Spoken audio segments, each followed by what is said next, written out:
Hi అండి, నమస్తే. Welcome back to Nazareni foods.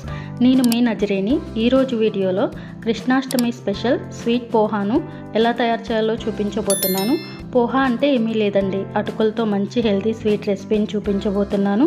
10 నిమిషాల్లో ఈ స్వీట్ పోహాను తయారు చేసుకోవచ్చు. ఇప్పుడు రెసిపీలోకి వెళ్ళిపోదాం. ముందుగా స్టవ్ ఆన్ చేసుకుని బాండీని పెట్టుకుని అందులో 2 స్పూన్ల నెయ్యి వేసుకోవాలి. నెయ్యి కరిగాక ఇప్పుడు ఇందులో 3 స్పూన్ల జీడిపప్పును వేసుకొని ఫ్రై చేసుకోవాలి. జీడిపప్పు లైట్ గోల్డెన్ బ్రౌన్ కలర్ వచ్చేంత వరకు ఫ్రై చేసుకోవాలి. చూడండి, జీడిపప్పు మంచి కలర్లోకి వచ్చేసింది కదా.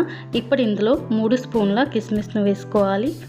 కిస్మిస్ తొందరగానే ఫ్రై అయిపోతుందండి, అందుకే ముందు వేయకూడదు. జీడిపప్పు ఫ్రై అయ్యాక కిస్మిస్ని వేసి ఫ్రై చేసుకోవాలి. చూడండి, 2 మంచి కలర్లోకి వచ్చాక బౌల్లోకి తీసుకుని పక్కన పెట్టుకోవాలి. ఇప్పుడు అదే బాండీలో 2 కప్పుల అటుకులను తీసుకోవాలి. లావుగా ఉండే అటుకులు కాకుండా సన్నగా ఉండే అటుకులు తీసుకుంటే ఈ పోహాకి చాలా బాగుంటుందండి. అటుకులను వేసుకున్న తర్వాత లో ఫ్లేమ్లో 5 నిమిషాల పాటు ఫ్రై చేసుకోవాలి. 5 నిమిషాల తర్వాత చూడండి, అటుకుల్ని ఇలా పట్టుకుంటే విరిగిపోతాయి.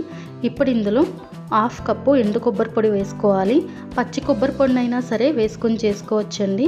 ఎండు కొబ్బరి పొడి వేసిన తర్వాత మంటను లో ఫ్లేమ్లో పెట్టుకొని 2 లేదా 3 నిమిషాల పాటు ఫ్రై చేసుకోవాలి.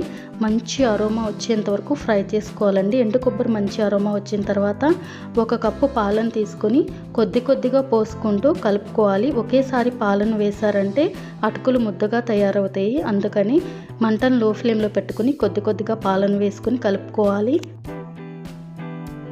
చూడండి, 1 కప్పు పాలను మొత్తం వేసేసుకొని కలిపేసుకున్నాం కదా. ఇప్పుడు 2 నిమిషాలు లో ఫ్లేమ్లో ఉడికించుకోవాలి. మీకు కావాలంటే 2 నిమిషాలు మూత పెట్టుకోవచ్చండి. చూడండి, కొద్దిగా అటుకులు మెత్తబడిపోయినాయి కదా. ఇప్పుడు ఇందులో 1/4 కప్పు బెల్లం తురుము వేసుకోవాలి. ఇప్పుడు మంటను మీడియం ఫ్లేమ్లో పెట్టుకుని బెల్లం పూర్తిగా కరిగేంత వరకు ఉడికించుకోవాలి. బెల్లం వేసుకున్న తర్వాత కలుపుతూనే ఉండాలండి. చూడండి, బెల్లం మొత్తం పూర్తిగా కరిగిపోయింది కదా. ఇప్పుడు మంటను లో ఫ్లేమ్లో పెట్టుకుని 2 నిమిషాలు ఫ్రై చేసుకోవాలి. 2 నిమిషాల తర్వాత లాస్ట్లో కొద్దిగా యాలకుల పొడి వేసుకోవాలి.